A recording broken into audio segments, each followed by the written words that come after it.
আসসালামু আলাইকুম এভরিওয়ান, সবাই কেমন আছেন? আশা করি আল্লাহর রহমতে সবাই অনেক ভালো আছেন। আর এদিকে আমরা সবাই অনেক ভালো আছি। আর ব্রিটেনে চলছে জাতীয় নির্বাচনে কিন্তু অনেকেই জিতেছেন। আর কেমন করে কি হলো সেটাই বলবো। কেউ স্কিপ করবেন না, পুরো ভিডিওটাই দেখবেন, তাহলে বুঝতে পারবেন। ব্রিটেনের নির্বাচনে জয়ী হলেন বাংলাদেশি বংশোদ্ভূত 4 জন নারী। আর মজার ব্যাপার হচ্ছে 4 জনের মধ্যে 3জনই কিন্তু সিলেটের। 4 কন্যার জয়ে ব্রিটেনে বাঙালি কমিউনিটি কিন্তু অনেক খুশি, বাংলাদেশেও কিন্তু সবাই অনেক খুশি, কারণ বাঙালি কমিউনিটির 4জনে কিন্তু জিতে গেছে, এজন্য অনেক খুশি। তো বাঙালি কমিউনিটির মধ্যে টানা পঞ্চমবারের মতো রুশনারা আলী জয় পেয়েছেন। নির্বাচনে জয়ী হয়েছেন রুশনারা আলীর হাসি মাখায় মুখটি প্রমাণ করে দিয়েছে যে বাঙালি কমিউনিটির জন্য আসলে এদের কতটা প্রয়োজন।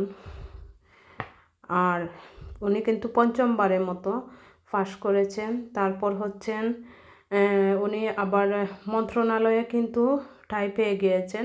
তো হাউজিং মন্ত্রী পদবি পেয়েছেন রুশনারা আলী। টানা 4র্থবারের মতো নির্বাচনে জয়ী হয়েছেন শেখ রেহানার মেয়ে টিউলিপ সিদ্দিকী। তো প্রধানমন্ত্রী শেখ হাসিনার বোনের মেয়ে শেখ রেহানা, সকলেই জানেন, এখানে নতুন করে বলার কিছু নাই। তো শেখ রেহানার মেয়ে হচ্ছেন টিউলিপ সিদ্দিকী। উনি 4র্থবারের মতো জয়ী হয়েছেন নির্বাচনে। উনি হাসি মাখা মুখ নিয়ে একটা ছবি তুলেছেন, সেটাই আমি আপনাদের সাথে শেয়ার করেছি। জয়ী হবার পর টিউলিপ সিদ্দিকী পেয়েছেন নগরমন্ত্রী পদবি। উনি এখন ব্রিটেনের নগরমন্ত্রী হিসাবেই কাজ করবেন। রূপা হক টানা 4র্থবারের মতো জয়ী হয়েছেন। আসলে সবার এত জয় ব্রিটেনে কিন্তু বাঙালি কমিউনিটির এই জয় ব্যাপার কিন্তু আসলে অনেক খুশি লাগছে। টানা 2য়বারের মতো জয়ী হয়েছেন আফসানা। উনি আবার কিন্তু ওনার স্বামীর সাথে ব্যাপক ভোটের ব্যবধানে জিতে গেছেন।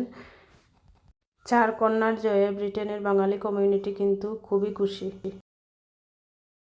4 কন্যার জয় সম্পর্কে জানার জন্য আপনাদের জন্য ছোট্ট করে আমি এই ভিডিওটা তৈরি করেছি। তো চ্যানেলটাকে সাবস্ক্রাইব করে সকলে পাশে থাকবেন।